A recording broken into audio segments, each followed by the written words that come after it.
Okay, we are live. Hi, this is William Ramsey. Welcome to William Ramsey Investigates. On today's show, I have a very special guest. He comes to us from the UK. His name is Thomas Hobbs, Hobbs. He reached out to me about one of his articles, which after reading through it, I was like, oh, yeah, I know some of the people involved in this article. And if you're seeing this on Rockfin or X, you will see the title and the cover with the burning pentagram, searching for mindfulness among satanic spirits.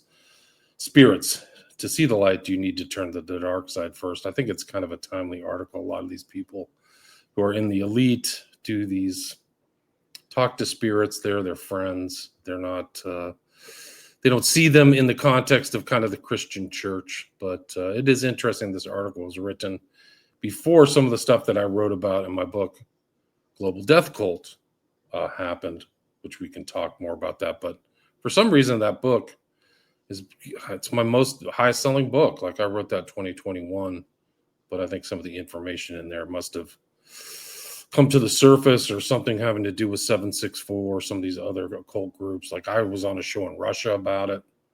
But anyway, Thomas can talk more about that. So Thomas Hobbs, welcome to the show. Hey, thanks for having me, man. For people who haven't heard your name here in the States or maybe aren't familiar with you, maybe you could talk a little bit about your background. I know I was trying to kind of get a grip of all the articles you've written. You've written on stuff here in the West Coast Jazz, but maybe you can just talk about all the work you've done and then leading up to publishing Searching for Mindfulness Among Satanic Spirits. Yeah, so I'm a freelance culture, music, film journalist based in the UK. I've been doing this now approaching 15 years actually. I come from a humble working class background. I guess I'm most known for probably writing about music. So I've interviewed everybody from Nas to John Carpenter to John Cale from the Velvet Underground. So yeah, done lots of interviews with big musicians, but I think my bread and butter, the features that I really enjoy writing the most are the ones where I can uncover something a little strange, a little bit weird, that's a little bit sort of out of range for the average person, or they're not aware that it's going on, and I can kind of bring it to the surface. So over the years, I've done that on everything from tracking down serial killer fandoms and talking to people that are fandoms like Nicki Minaj or Harry Styles have fandoms, but for killers. That was a long read I wrote about 7 years ago. I've written long reads on everything from that to finding real life roller coaster designers and talking to them about how the video game Roller Coaster Tycoon changed their lives. So I'm always looking for like fresh angles, like stories that will resonate, because they make you see life from a slightly different angle. This is one of them. I mean, so you actually reached out to E.A. Coetting, or Eric Coetting was what you call him, but I think Bold was the Become a Living God or something like that was his website, right? Yeah, so to tell you the background with this one, so just to be honest with you, I just remember being on my sofa, quite stoned, watching the movie Hereditary, which is obviously a great horror movie, one of the best horrors of the last 10 years. And it just got me thinking, like, obviously the fundamental concept of that movie is that there's these like middle class white suburbanites, and they secretly worship Payman, and they secretly do these rituals that are hidden from kind of public view, right? So it got me thinking, does this happen in real life? And if it does happen in real life, what kind of scale does it happen? Because most people would just think of that as, a Rosemary's Baby-esque plot line in a film. But I thought, I had this sense that, I wouldn't be surprised if this is really happening and it's more widespread than people think. So, I went down the rabbit hole of Google and started to find these different websites where essentially, for you could explain whatever problem or ailment you're having in life, and they call themselves professional demon summoners would then say, right, I know just the spirit for you. You need to speak to Beelzebub, or you need to speak to Payman. and I'm going to give you a one-on-one session where I introduce you to him, and you're going to pay $250 to $300 an hour for the experience. So through that, I found, found the website, referenced throughout the article, and kind of got to know some of their main practitioners, some of their main demon summoners, and interviewed them. And I thought this was an opportunity to show that, like, outrageous plot lines and horror movies that you don't think could ever be real can be real, but also just to show people that, the same way you might go to therapy and, try and get over a trauma in your life. There's people who see this on par with that. They genuinely believe that by doing these sessions with these professional demon summoners, it's brought them peace. It's brought them money. It's brought them love.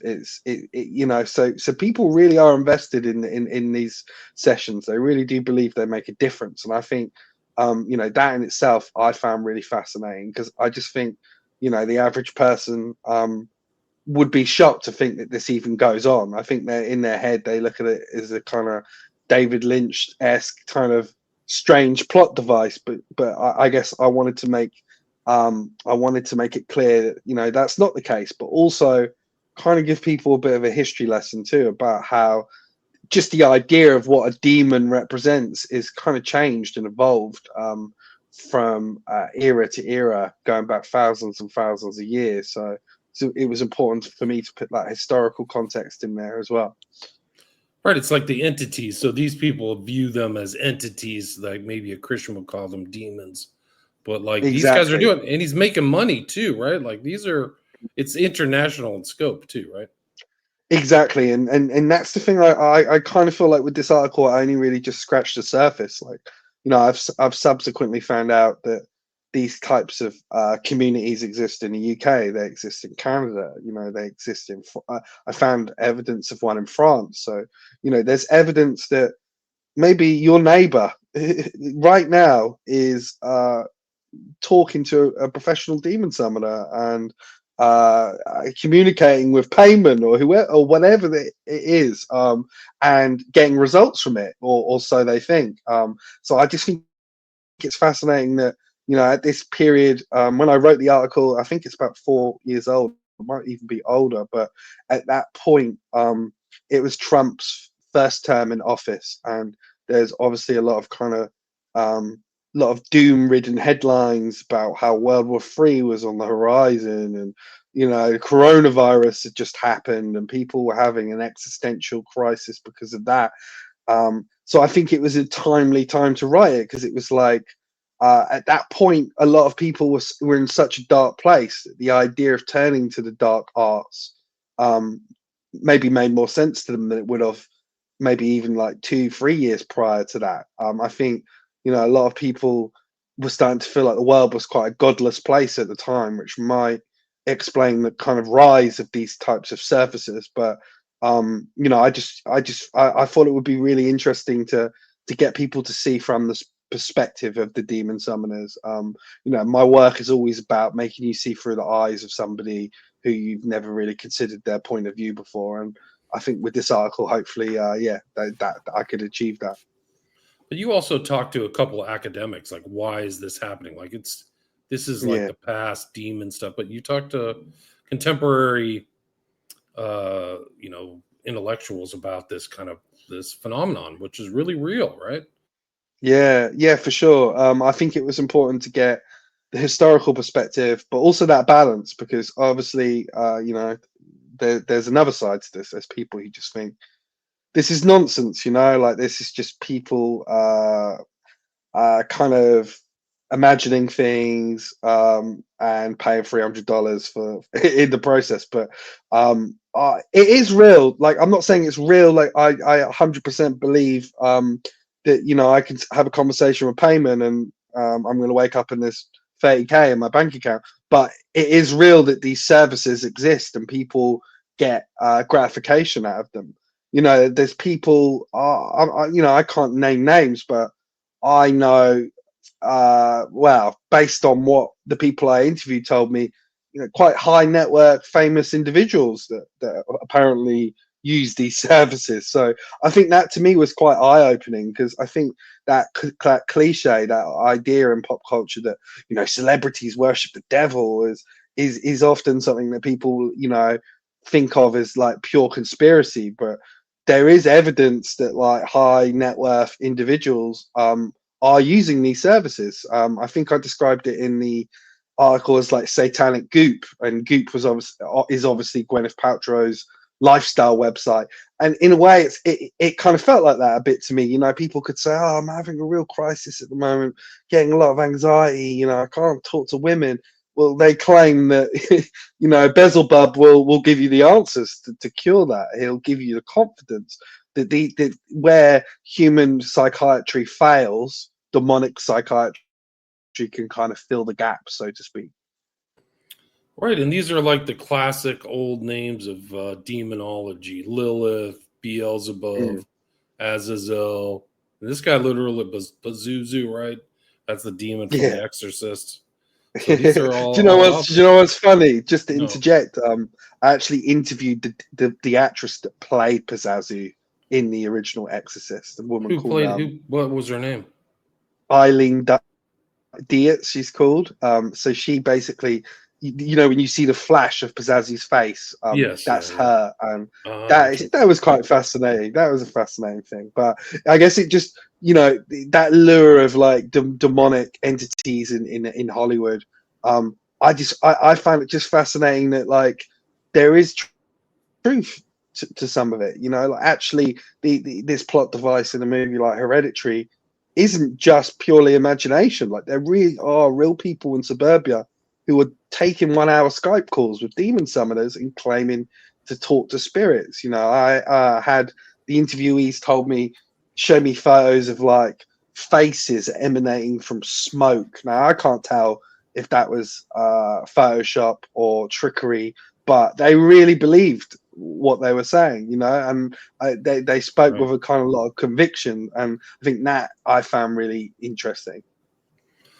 I did a show on the Hosanna Church where they were in a church summoning demons, and literally thought that like these people were taking on demonic faces. Like that's like they literally thought they were being transformed. Whether that's happening or not is another question, but this stuff is real, man. B.A. Coetting, you wrote this article before Daniel Hussein. Can you tell?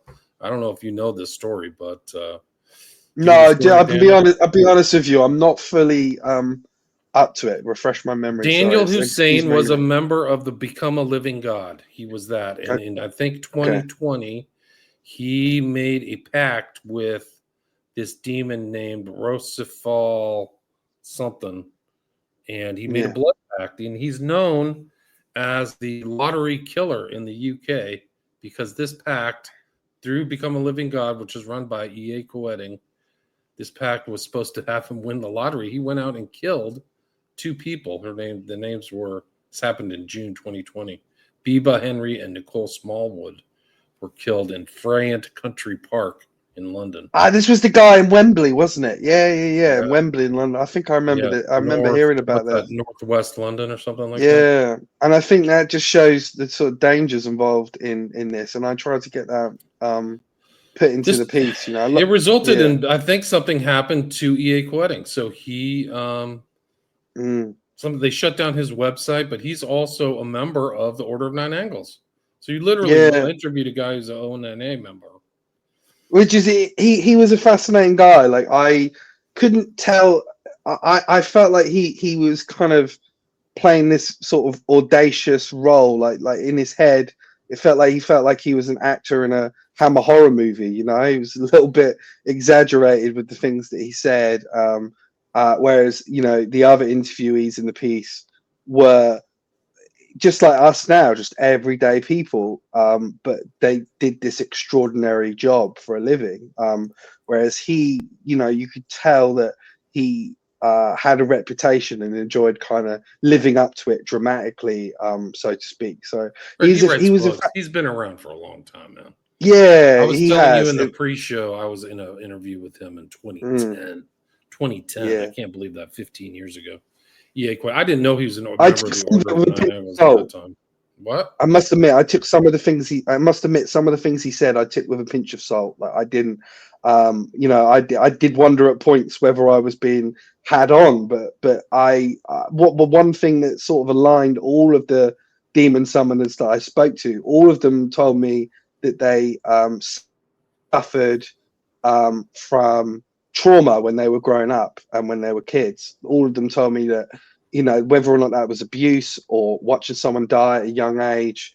And I found that interesting as a pattern, like I'm not saying that this is purely a cause and effect situation, but I tried to get those little details in the piece as well, so like the reader could make up their own mind. I think the piece is traveled really far, and it just fascinates me that I still get emails about it to this day, and I think it's because there is a kernel of truth to it. I remember years ago, and your listeners can Google this. I wrote a long read for Wired magazine, all about MK Ultra and how this idea that people are under mind control. Well, if you really look, there's a kernel of truth to that. This was a real program set up by the US government to test the boundaries of mind control. So I think the conspiracies where there is that kernel of truth are always the most interesting to me.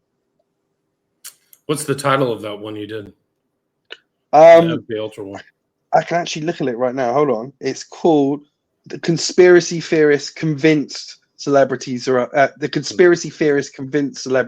Mind Control." Okay, I got it right there. For Wired, yeah, and again, just doing the research for that, you'd think some of the things I wrote in it were kind of, fictitious. The CIA experimenting on dogs so that they could be controlled with a remote control, but these things really did happen. So I think just like that with this piece on the kind of satanic spirits, like I just kind of wanted to show people that like these things that you might think are fantastical really could be going on. Your neighbor could be indulging in them.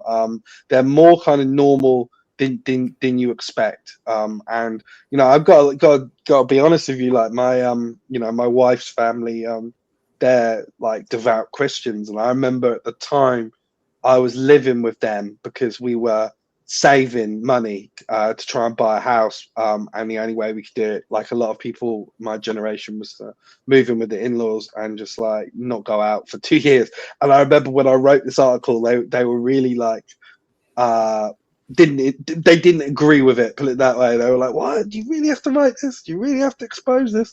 It was kind of controversial, but I think it's important to always like expose those kind of truths that are just hidden just under the surface. Right. So this is like crazy. I mean, this whole thing, when those two women got killed by this guy who's associated with Yake wedding, there was like a vigil that Sadiq Khan attended. Some of these other kind of yeah. Like now you've said it sparks. I remember, because I remember at the time I got approached to speak about it because somebody had obviously seen I'd written about the community a few years before, but I turned it down out of respect for the families and the victims, and I didn't want to kind of trivialize it. But I do feel like my piece does show balance. It does hint that there is a lot of mental health problems behind some of the people who really indulge in this stuff.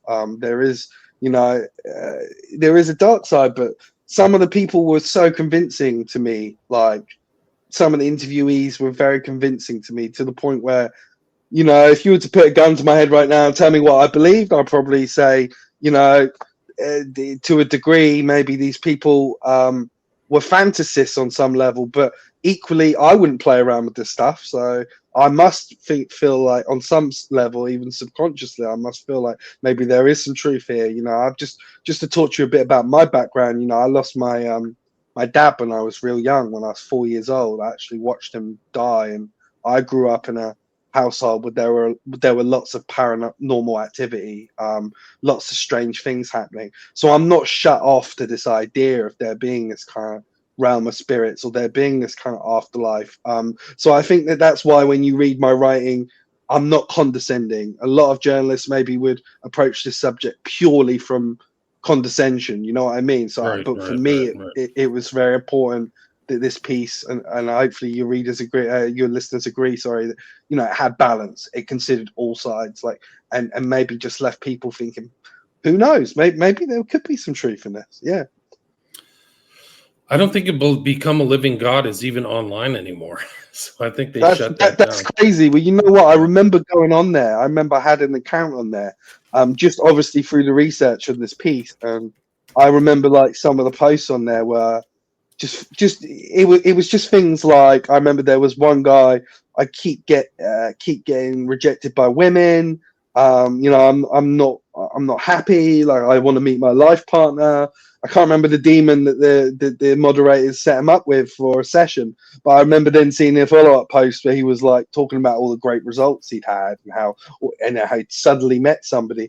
But I guess the thing here is, in a way, you know, obviously Christianity, you've got, in America in particular, you've got certain people who believe, you know, if you join their church, suddenly, you know, tens of thousands of dollars are going to start coming your way. Prosperity, Christianity, you know, all that type of stuff. There is a kind of element of that here, but obviously from the demonic side, like the common thread seemed to be a lot of the people saying suddenly money just arrived in their bank account. Suddenly they got their dream job, you know, suddenly things started to fall into shape with them.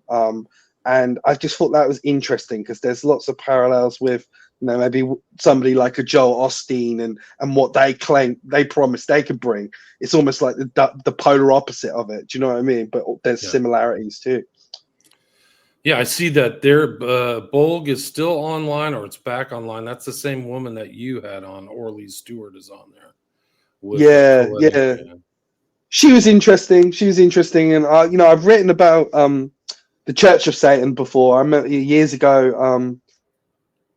I think it's still online. I'll try and dig out a link for you for a website called Refinery 29, where I interviewed female Satanists who claimed like the Church of Satan had empowered them and was this kind of feminist organization. So, you know, I thought it was really important with this piece too to have strong female voices in there. But yeah, you know, I think about this article a lot. You know, like, even though I wrote it a long time ago, a lot of the things that the interviewee said to me just stick.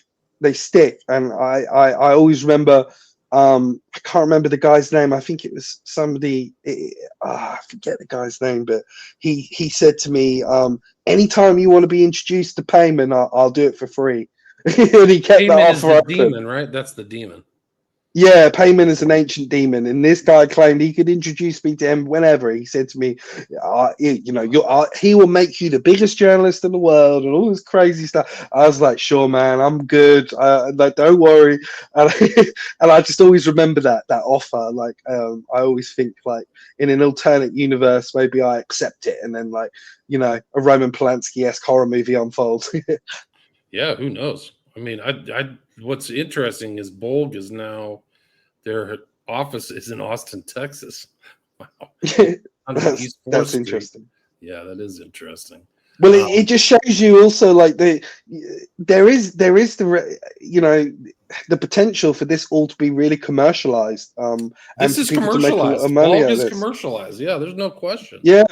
And it has become so much more so in the years since the article. And that's kind of what I wanted to hint at. That, you know, it won't be long until capitalism sort of like amplifies all of this and dials it up a notch. You know, there's the line in there from the academic at NYU who says, "Who's to say one day, you know, when you open your newspaper, there won't be a demon for each month that we can look at, and you're like a star sign." Do you know what I mean?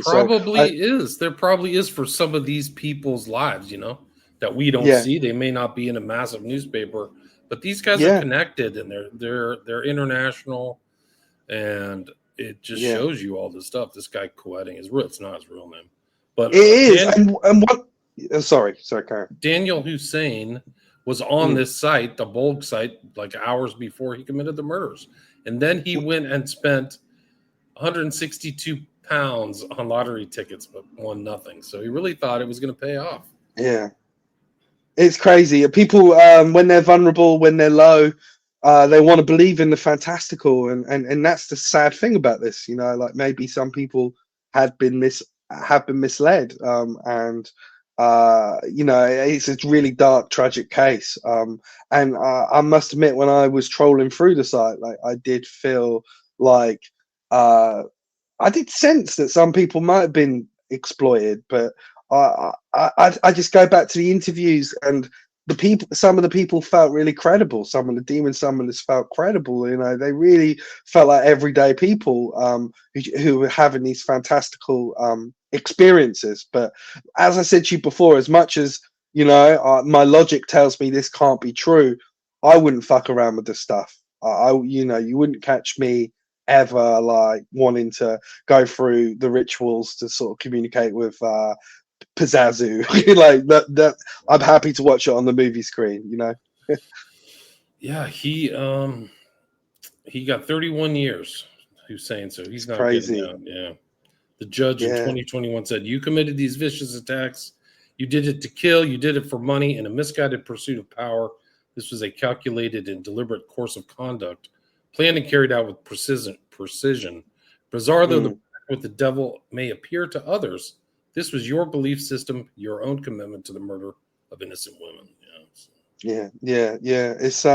It's a fascinating case. I think it shows how the internet has so many kind of yeah. subcultures and Yes. communities which have that potential to lead people down the wrong path, or One you of know, the give them interesting false hope. other aspects, because I've studied the Daniel Hussein case, is that it was kind of in conformance with O9A ideology or doctrines. Like he was going to plan the attacks but get away with it. So he wanted to like go find somebody Mm. random and kill them and get away with it. He wasn't a very good criminal because they had him on CCTV buying all the implements he used to commit the Yeah. attack. And they're like, "Who's that guy buying a knife?"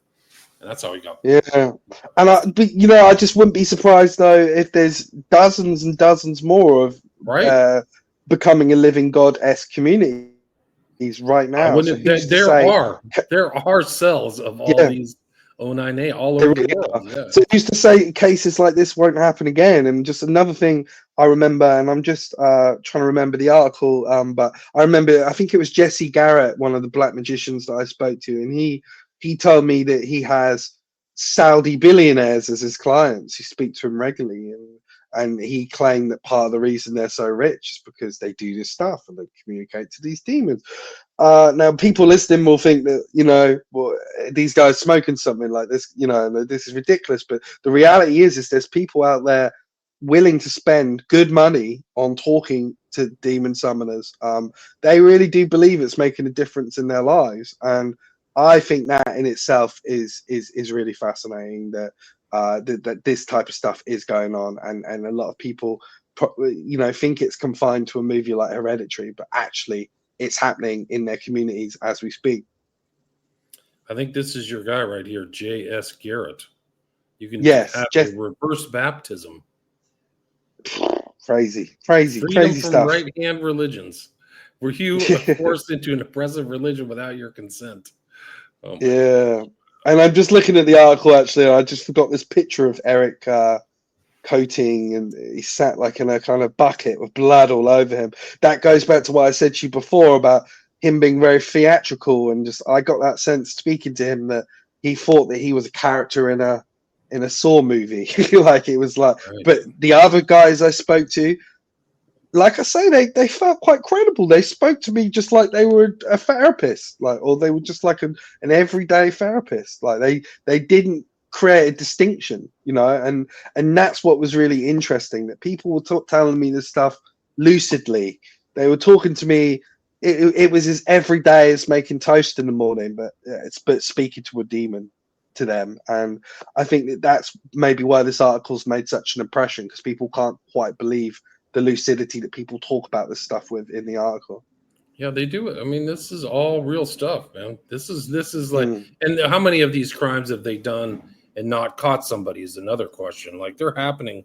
These kind of weird crimes are happening worldwide. Yeah, Something else. yeah, and I wonder if their rates have gone up, because I remember Coating told me he charged $300 for a private one-on-one Skype meeting, and that was like an hourly rate, I believe. I wonder if with the recession, maybe the prices have gone up. Who knows? But Recession and inflation. Let's see if he's got his prices out. You can talk. It's yeah, still out there. Let's see. exactly. Even I've priced it at only $2.79 for 60 minutes. yeah, that's crazy. It's crazy. Even Payman and Bezelbub were affected by the Yeah. recession. There's an 11% discount. The number of magic. There you go. Godlike power, comma EA quitting. Here's your chance. Skype. Yeah, You it's can have your interesting. powerful discussion over Skype.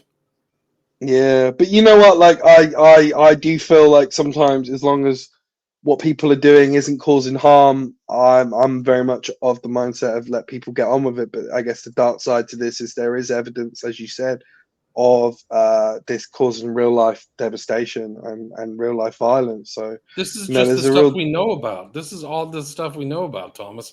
Like, what's yeah, other stuff? They shut down his Facebook and Instagram. I wonder if he got him back. But he was like, yeah. YouTube was shut down. So But do you know what? I saw him actually turn up as a talking head on a few documentaries. There was, I don't know if you've heard of like the horror channel Shudder. Have you heard of that? Shudder, no, and what's that? it's like a horror movie sort of streaming service. And they had this documentary series called Cursed Movies, and it was about like famously the Omen was supposed to be cursed, the set of the Omen, and loads of things went wrong and all this type of stuff. Well, there was one episode, I can't remember if it was about The Exorcist, it might have been, and I'm pretty sure he turned up as a talking head. So he had managed to sort of get a bit of mainstream approval off the back of this article, which I found really interesting. I don't know, like I think logically I'm more inclined to believe the demon summoners who do it without also being big media personalities. They need to sell more hourly consultations, so they have to get out there. They got to. What Yeah, was that's true. so some kind of was it a documentary he was in? Yeah, I think it was called Cursed Movies, Cursed Films. It was called. I can't remember the episode, but I remember him turning up and being like, "Shit, there he is, there he is." So, but yeah, like I guess I'd just say also with this article, I think it's just a good example of um, thinking outside the box a little, and like I said, I was just sat smoking a joint, watching Hereditary, and the idea came, and I think it just shows to other writers out there that you know any idea that comes in your head isn't stupid. Just 10 minutes on Google going down a rabbit hole, before long you can find an entire sub community of people that actually exist, and that's what happened. I found this community, and it was like Hereditary didn't seem like a horror movie anymore. It seemed more like a documentary. Right. It's interesting that the BBC says this is far right links. It's really he just got involved in Satanism. They interpret it as far right, but it was really that's in it for interesting. money. Yeah, it's a miscarriage. This is his Yeah. pact. This I don't know if you've seen this, but this is Daniel's pact with King Lucifuge, Rossifal, to win the I'm not Mega Millions surprised. super jackpot, receive fruitful rewards.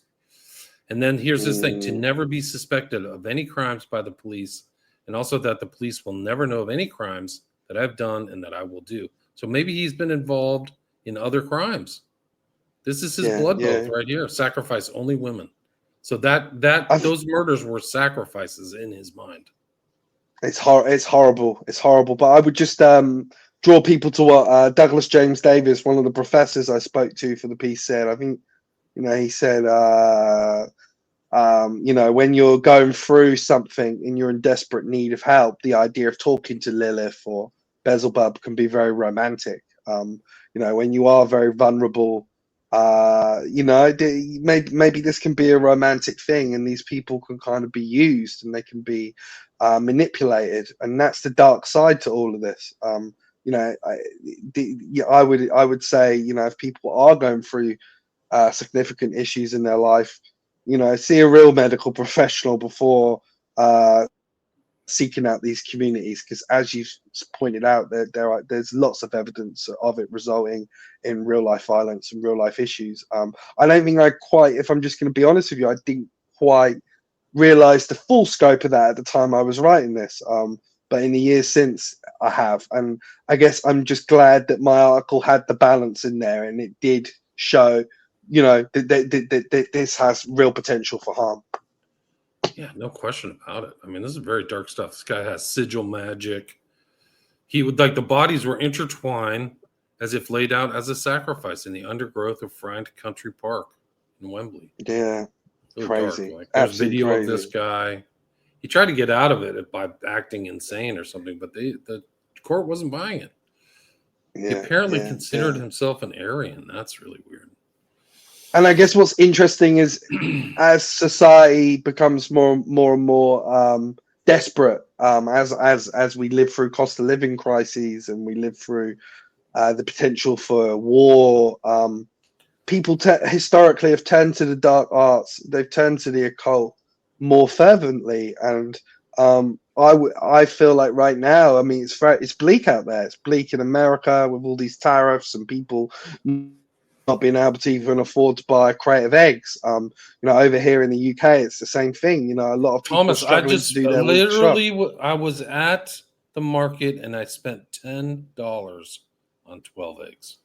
I'm not kidding. It's crazy. I remember growing up, man, and I remember it was a big thing for people to egg people's houses as a joke. Now it'd be like, nah, I'm not fucking smashing that egg. I'm keeping it going. But I guess my point is, I wouldn't be surprised if these types of communities have exploded since. I wouldn't be surprised if there's, you know, quadruple the amount. And everything you're saying suggests that there is. I think in dark times people turn to dark arts, and that, you know, that's what the main point of this article was, to show that and uncover it a little bit. I think that's true. And you'll see that if you look at the 60s, this like dislocation, assassinations, war, Vietnam War in the States, people were into all these cult type stuffs. This was their thing. Yeah. This was their way out. Hippie dumb Yeah. and Manson type stuff, process. Yeah. Those are just the tip of the iceberg. 100%. And I'm sure when I was researching the Manson family, because this article never came out, but a few years ago I was trying to write about the Manson family, and I can't remember who it was. I forget her name. She was one of the family that was still in prison. She got released. Not Susan Atkins. She died a long time ago. Krenwinkel, or I don't remember the girls' names. Yeah, sorry, my brain. I think Kasabian was one who didn't go to jail. Leslie Van Houten. That was it. Yeah. I had a line into Leslie Van Houten, and I tried to interview her. I got turned down, but I got close. And through the research of that piece, which ultimately never came out, you know, I learned that the Manson family were supposedly communicating with specific ancient demons. So yeah, this stuff's been going on for a long time.